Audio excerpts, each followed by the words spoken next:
بسم اللہ الرحمن الرحیم۔ ناظرین و سامعین السلام علیکم۔ جیسا کہ آپ کے علم میں ہے کہ اس وقت ہمارے ملک کے جو حالات ہیں وہ بہت ہی گمبھیر صورت اختیار کر چکے ہیں اور لگتا ہے کہ انشاءاللہ انقلاب بالکل ہماری دہلیز پر دستک دے رہا ہے۔ تو ہم اس بات کا جائزہ لینے کے لیے آج جو دنیا میں انقلابات برپا ہوئے ان کا ہم جائزہ لیتے ہیں۔ تو آج ہم نمبر 1 پر انقلاب روس کو دیکھتے ہیں کہ روس میں انقلاب کیسے آیا اور اس وقت حالات کیسے تھے اور اس کا تقابل پاکستان کے حالات سے کیسے کیا جا سکتا ہے۔ انقلاب روس جسے بلشوک انقلاب، اکتوبر انقلاب یا سوویت انقلاب بھی کہا جاتا ہے، عالمی تاریخ کا پہلا کامیاب سوشلسٹ انقلاب تھا جو کلاسیکی مارکسیت کی استوار پر آیا۔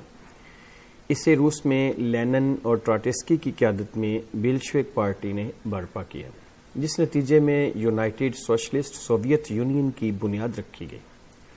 اس وقت زار شاہی روس میں نافذ پرانے کیلنڈر کے مطابق انقلابی سرکشی کا آغاز 25 اکتوبر اور نئے کیلنڈر کے مطابق 7 نومبر کی شام کو ہوا اور بلشویکوں کا اقتدار پر قبضہ 25 اور 26 اکتوبر کی درمیانی رات کو ہوا۔ اس انقلاب کے نتیجے میں پہلی مرتبہ محنت کشوں اور مظلوموں کی حکومت قائم ہوئی اور اس انقلاب نے پوری دنیا پر گہرے اثرات مرتب کیے۔ ان واقعات کا براہ راست مشاہدہ کرنے والے امریکی صحافی جان ریڈ نے اپنی تصنیف میں انقلاب کے بارے میں لکھا کہ کوئی بلشویزم کے بارے میں کچھ بھی سوچے، یہ ایک ناقابل تردید حقیقت ہے کہ انقلاب روس انسانیت کی تاریخ کے عظیم ترین واقعات میں سے ایک ہے اور بلشویکوں کا اقتدار عالمگیر اہمیت کا حامل ہے۔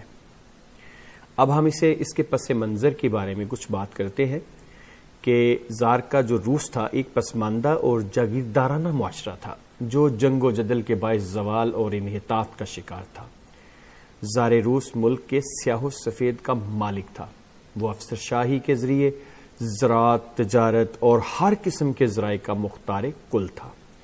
اس جگہ تجارت اور صنعتی جو ترقی تھی اس کا بہت زیادہ ذکر کرنے کی شاید ضرورت نہیں، کیونکہ سن 1900 میں روس میں 1% سے بھی کم لوگ صنعتی ورکنگ کلاس سے تعلق رکھتے تھے۔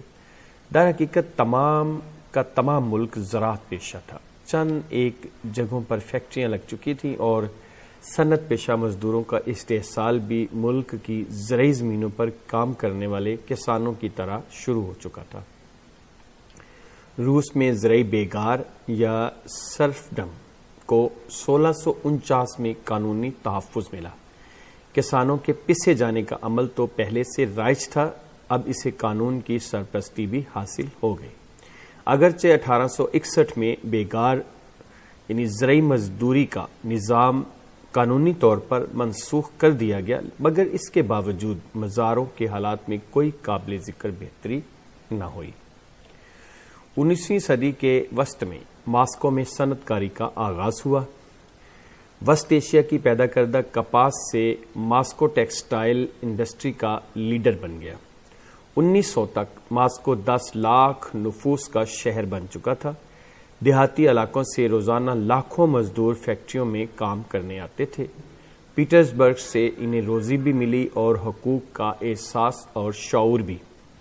1894 میں آہنی اعصاب کے مالک الیگزینڈر سوم کی اچانک وفات نے اس کے بیٹے نکولس دوم کو روس کا بادشاہ بنا دیا، جو ایک کمزور منتظم تھا۔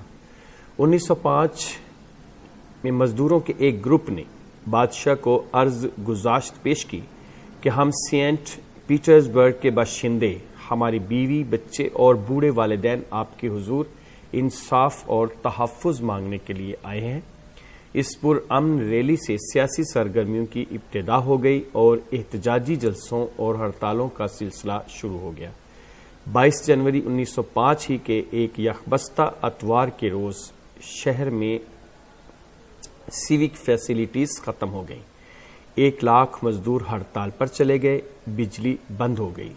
معروف مسیحی پادری فادر جورتی گیپن، جو پادری ہونے کے ساتھ ساتھ پولیس کا ایجنٹ بھی تھا، نے شاہی محل کے سامنے ایک پرامن مظاہرے کا اہتمام کیا جس میں مزدوروں اور ان کے اہل خانہ نے حصہ لیا۔ اب مظاہرین 8 گھنٹے کی ڈیوٹی اور مزدوری میں اضافے کا مطالبہ کر رہے تھے۔ مظاہرین کی تعداد دیکھ کر شاہی گارڈ خوفزدہ ہو گئے۔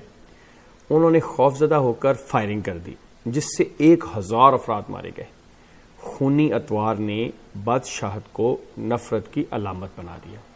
چند سالوں بعد پہلی عالمی جنگ چھڑ گئی اور روس بھی جرمنی اور آسٹریا کے خلاف جنگ میں شریک ہو گیا، جس نے روس کی معیشت کو مزید برباد اور قوم کو بدحال کر دیا۔ پہلی عالمی جنگ کی تباہ کاریوں کے بدترین اثرات روس پر بھی پڑے، جہاں تباہی، قلت اور بھوک نے پورے معاشرے کو اپنی لپیٹ میں لے لیا تھا۔ جنگ کے اخراجات کے باعث عوامی فلاح عامہ کے منصوبوں میں کمی کی گئی اور خوراک کی سخت قلت پیدا ہو گئی۔ اس دوران فوج میں بھی عمومی گراوٹ کے اثرات دیکھے جا سکتے تھے۔ اس کیفیت میں بڑے پیمانے پر بغاوت اور تحریک کے اثرات منڈلانے لگ گئے۔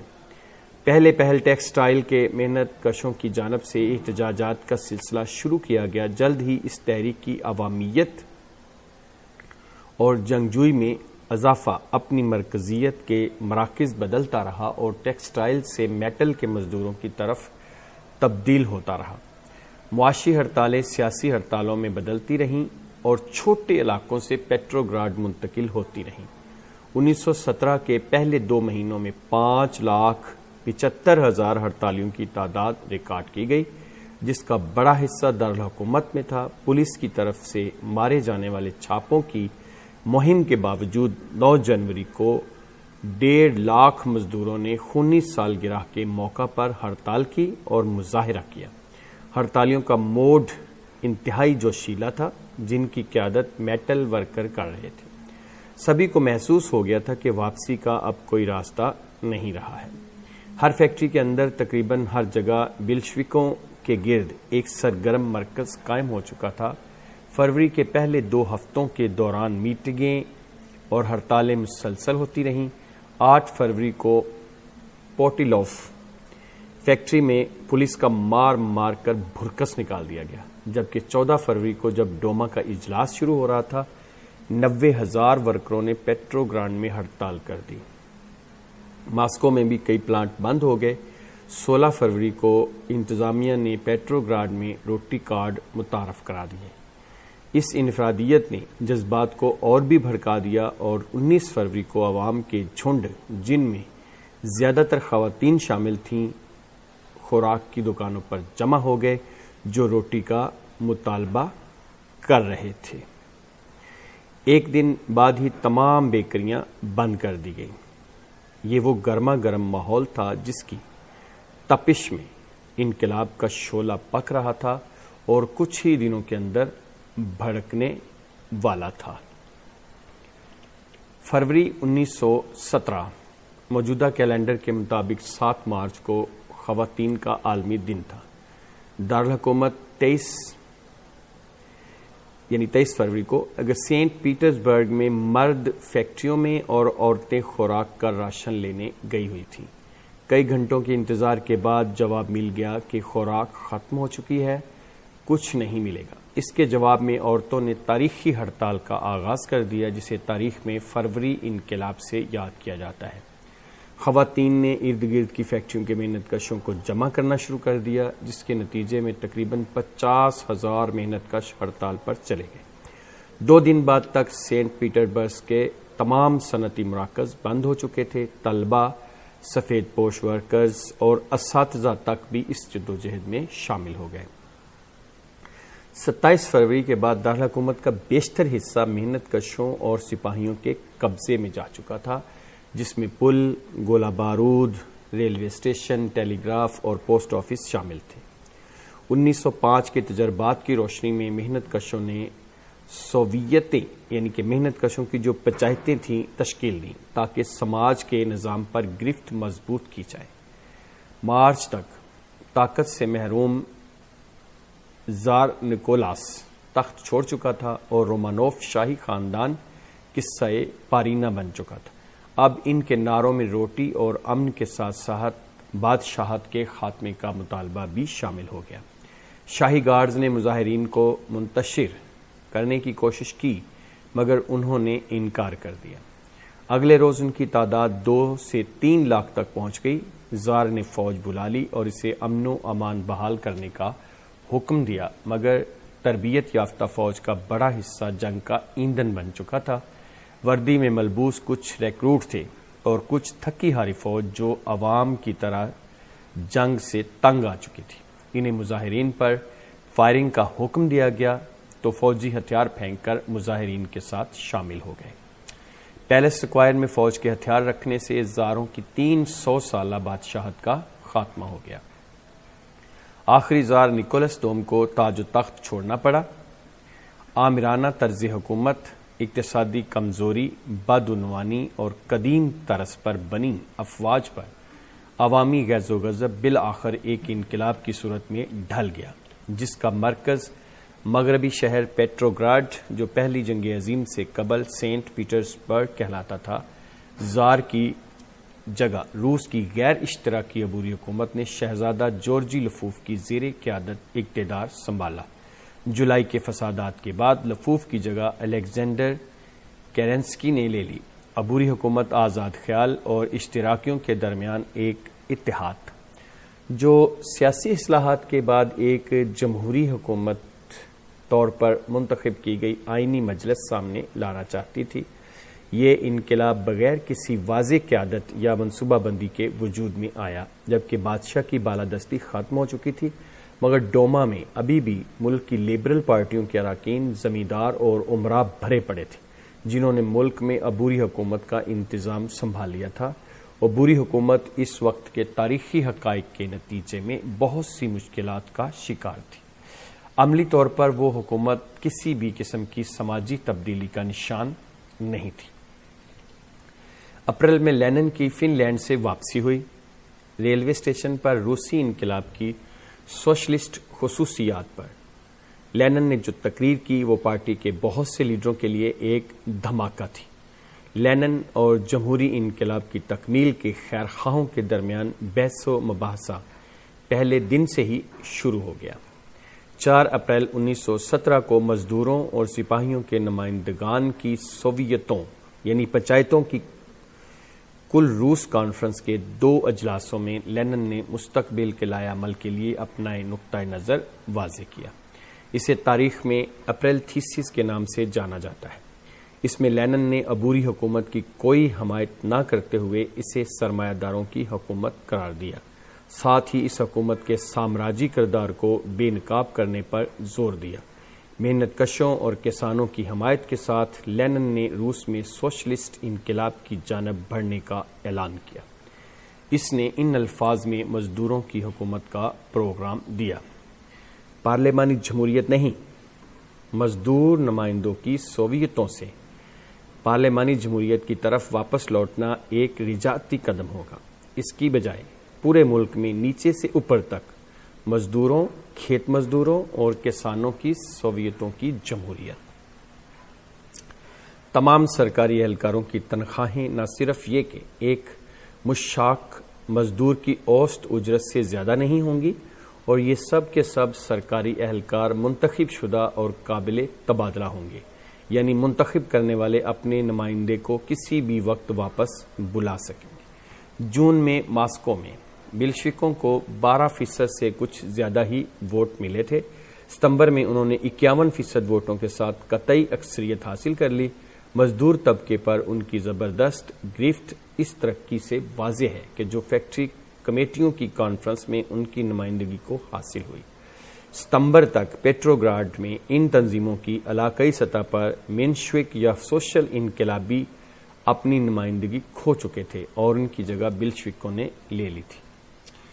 اپریل کے مسلح مظاہرے سے جس میں عبوری حکومت مرد آباد کا نعرہ لگایا گیا، بڑا تنازع پیدا ہو گیا۔ اس واقعے سے دائیں بازو کے بعض نمائندوں کو لینن پر بلانکوئزم کی تہمت لگانے کا موقع مل گیا۔ بقول ان کے عبوری حکومت، جسے اس وقت سوویت عوام کی اکثریت کی حمایت حاصل تھی، کو اکھاڑنا اسی صورت ممکن تھا جب تمام محنت کشوں کی اکثریت کی توہین کرو۔ دوسری جانب روڈزینکو جیسے مضبوط شخص نے رنجشوں کی بنا پر استعفیٰ دے دیا اور پرنس لواو نے اقتدار سنبھالا، مگر اس کا ٹکراؤ کیرنسکی سے ہو گیا اور یوں لواو کے ہٹنے کے بعد کیرنسکی نے جولائی 1917 میں عارضی حکومت سنبھالی۔ عبوری حکومت کے پلو پیچھے حکمران طبقہ منظم ہو کر انتقام کی تیاریاں کر رہا تھا۔ اس کا نتیجہ جولائی کے دنوں کی رجت میں نکلا۔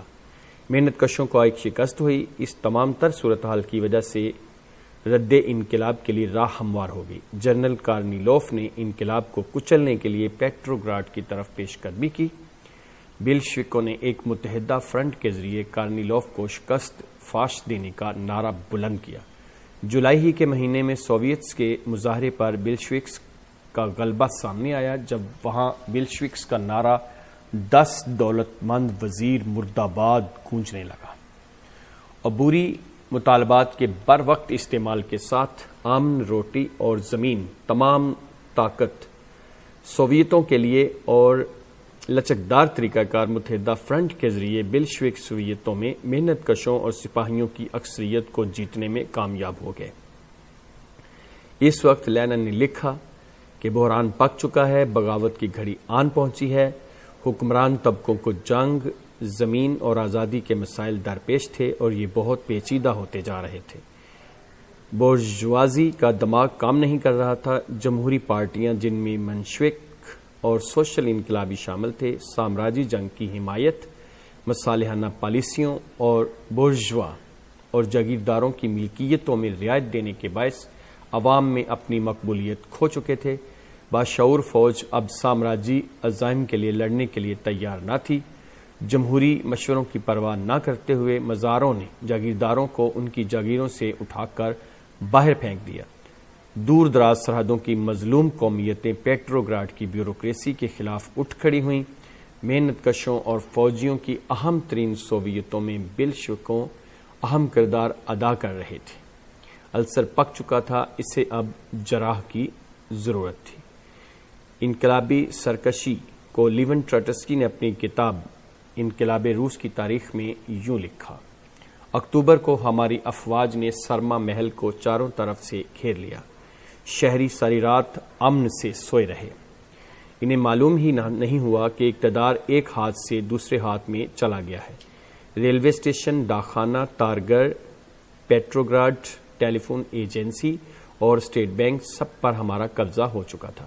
اسی شام جب ہم سوویتوں کی کانگریس کے افتتاح کا انتظار کر رہے تھے تو لینن اور میں ہال سے ملحقہ ایک کمرے میں آرام کر رہے تھے۔ کمرہ بالکل خالی تھا، ماں سوائے کرسیوں کے کسی نے ہمارے لیے فرش پر کمبل بچھا دیا۔ شاید وہ لینن کی بہن تھی جو ہمارے لیے سرہانے لائی تھی۔ ہم ساتھ ساتھ لیٹے ہوئے تھے، جسم اور روح تنے ہوئے تاروں کی طرح تھے۔ ہم نے یہ بڑے آرام، بڑی محنت کے بعد کمایا تھا۔ نیند نہیں آ رہی تھی، لہذا مدھم آواز میں باتیں کرنے لگے۔ شورش ختم کرنے کے خیال سے لینن اب مصالحت کر چکا تھا۔ وہ سرخ محافظوں، سپاہیوں اور جہاز رانوں کے ان ملے جلے ناکوں کے بارے میں جاننا چاہتا تھا جو شہر میں ہر جگہ لگے ہوئے تھے۔ لینن کا کہنا تھا، یہ کیسا حیرت ناک نظارہ ہے۔ محنت کش نے سپاہی کے پہلو بپہلو رائفل ہاتھ میں پکڑی ہوئی تھی اور وہ آگ تاپ رہے ہیں۔ وہ اپنے گہرے احساس کو دہرائے جا رہا تھا۔ آخر کار محنت کش اور سپاہی اکٹھے ہوئے تھے۔ انقلاب کے نتیجے میں یونائٹڈ سوشلسٹ سوویت یونین کی ریاست وجود میں آئی، جس نے دنیا کی تاریخ میں مختصر وقت میں شاندار ترقی کی۔ ٹیڈ گرانٹ نے اپنی کتاب روس انقلاب سے رد انقلاب تک کے صفحہ نمبر 35 پر سوویت یونین کی فتوحات کا ذکر کرتے بیان کیا کہ ملین افراد کے قتل عام کے باوجود سوویت یونین ہٹلر کو شکست دینے میں کامیاب ہو گیا اور 1945 کے بعد ایک مختصر عرصے میں اپنی تباہ و برباد معیشت کو دوبارہ ترقی دے کر دنیا میں دوسری عظیم طاقت بن کر ابھرا۔ 1917 میں ایک پسماندہ، نیم جاگیردارانہ اور ناخواندہ افراد کی ایک بڑی آبادی والا ملک سوویت یونین ایک جدید ترین ترقی یافتہ ملک بن گیا، جس میں دنیا کے چوتھائی حصہ سائنسدان موجود تھے۔ صحت اور تعلیم کا تو ایسا نظام تھا کہ یا تو یہ ملک مغربی ممالک کے برابر تھا یا ان سے بھی زیادہ ترقی یافتہ تھا۔ اس نے پہلا خلائی سیارہ تیار کیا اور پہلے انسان کو خلا میں پہنچایا۔ لینن اکتوبر 1917 سے اپنی وفات 1924 تک اس نوزائیدہ انقلابی اشتراکی ریاست کے سربراہ رہے۔ 53 برس کی عمر میں اس دار فانی سے ان کے کوچ کے بعد پارٹی کے جنرل سیکریٹری جوزف اسٹالن ملک کے سربراہ بنے۔ اسٹالن اپنی سخت گیری کی بنیاد پر نہ صرف دائیں بازو کی سوچ رکھنے والوں کی تنقید کا ہدف رہتا بلکہ ان دنوں بائیں بازو کے دانشوروں کی تنقید کا بھی نشانہ رہا۔ اس کے آہنی ہتھ کنڈوں کے سبب یہ تنقید کچھ بے جا بھی نہیں تھی۔ اقتدار سنبھالنے کے چند ہی برس بعد پولٹ بیورو کے 24 ارکان میں سے صرف ایک رکن بچا تھا، باقی 23 جلا وطن، قتل یا پھر سائبیریا کی جیلوں میں قید کر دیے گئے تھے۔ لیون ٹروٹسکی دانشور انقلابی کو میکسیکو کی جلا وطنی کے دوران ہی قتل کروا دیا گیا تھا۔ یہ بتانے کی ضرورت نہیں کہ کمیونسٹ پارٹی کو پولسٹ بیورو کا واحد آزاد رکن جوزف اسٹالن خود تھا۔ ہٹلر کو شکست فاش دینے اور روس جیسے زرعی معاشرے میں صنعتی انقلاب برپا کرنے والے اس شخص کی جب موت ہوئی تو اس کے اثاثہ جات میں کپڑوں کے 3 جوڑوں اور 2 جوتے کی جوڑیوں کے علاوہ کچھ بھی نہیں تھا، نہ کوئی بینک اکاؤنٹ اور نہ ہی کوئی مکان۔ دوسری جنگ عظیم کے ہنگام جب اسٹالن سربراہ مملکت تھا تو اس کا حقیقی بیٹا سوویت یونین کی فوج میں بطور نوجوان لیفٹیننٹ جرمنی کے خلاف اگلے مورچوں پر لڑ رہا تھا۔ جنگ کے دوران جرمن فوج نے اسے گھیرا ڈال کر گرفتار کر لیا اور جنگی قیدی بنا ڈالا۔ German chancellor Adolf Hitler چاہتا تھا کہ اسٹالن کے گرفتار بیٹے کے بدلے وہ اپنے ایک اہم فوجی جرنیل کو آزاد کروا لے جو سوویت یونین کی قید میں تھا۔ ہٹلر کا یہ پیغام اور جنگی قیدیوں کے باہمی تبادلے کی یہ خواہش لے کر ناربر اسٹالن کے پاس پہنچا تو اس نے یہ کہہ کر صاف انکار کر دیا کہ ایک سپاہی کے ساتھ ایک جرنیل کا تبادلہ نہیں کیا جا سکتا، اگرچہ وہ سپاہی اسٹالن کا اپنا بیٹا تھا۔ وہ ہٹلر کی قید میں جنگ کے دوران اس کے کنسنٹریشن کیمپ میں وفات پا گیا۔ اسٹالن کے دور کا خاتمہ 1959 میں اس کی موت پر ہوا۔ خردشیف کے سربراہ مملکت بننے سے لے کر 1991 میں میخائیل گورباچوف کی سربراہ مملکت بنے۔ 1991 میں سوویت یونین کا انہدام ہوا۔